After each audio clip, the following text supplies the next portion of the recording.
Nah, untuk memahami sistem pernapasan secara utuh, kita harus mengenal bagian-bagian dan fungsi dari penyusun sistem pernapasan. Kita mulai dari yang pertama, yaitu hidung. Nah, udara pertama kali masuk ke pernapasan melalui hidung dengan saluran mekanisme inspirasi. Di rongga hidung, udara kemudian disaring oleh rambut-rambut halus dan partikel-partikel debu yang menyertai udara yang masuk.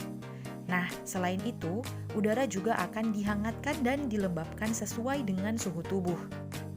Dari rongga hidung, udara selanjutnya mengarah ke faring, yaitu persilangan tempat jalur udara dan makanan bertemu. Jadi pada faring ini adalah tempat dilaluinya udara pernapasan dan makanan yang berasal dari mulut. Setelah melalui faring, udara akan memasuki laring di belakang lidah, dan di depan laring terdapat epiglotis yang berfungsi mengatur masuknya udara dan makanan ke salurannya masing-masing. Ketika makanan ditelan, laring bergerak ke atas dan mendorong epiglotis sehingga menutup glotis. Glotis ini adalah bukaan trakea atau tenggorokan. Hal ini memungkinkan makanan menuruni esofagus menuju ke lambung.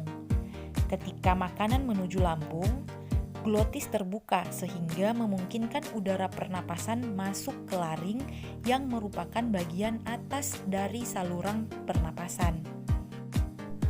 Di laring juga terdapat kotak suara.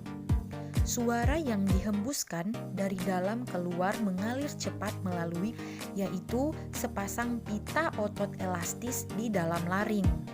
Suara dihasilkan ketika otot-otot di dalam kotak suara menegang atau berkontraksi, yang kemudian merentangkan pita suara sehingga bersitrasi atau bergetar.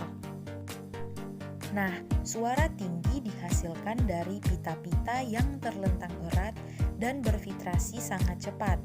Sedangkan suara rendah berasal dari pita suara yang tidak begitu tegang dan bervibrasi secara lambat.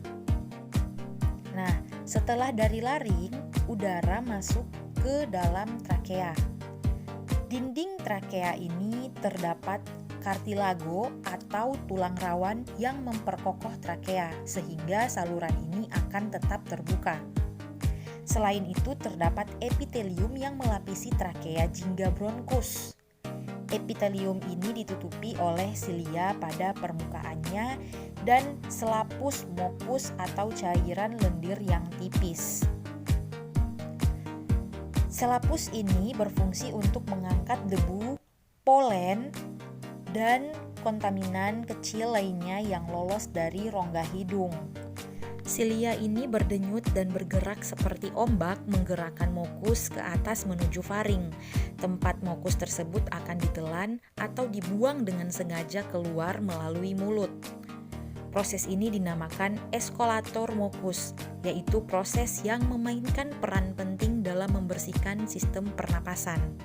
Dari trakea selanjutnya terdapat dua cabang yang disebut bronkus. Bronkus ini masing-masing mengarah ke salah satu dari paru-paru. Bronkus bercabang-cabang lagi di dalam paru-paru menjadi saluran-saluran kecil yang disebut bronkiolus. Udara kemudian memasuki alveoli. Kumpulan dari alveoli disebut alveolus yang merupakan kantung udara di ujung bronkiolus. Oksigen dari udara yang memasuki alveoli akan terlarut di dalam selaput lembab yang melapisi permukaan dalam alveoli, dan kemudian akan berdifusi dengan cepat melintasi epitelium ke dalam kapiler darah yang mengelilingi setiap alveoli.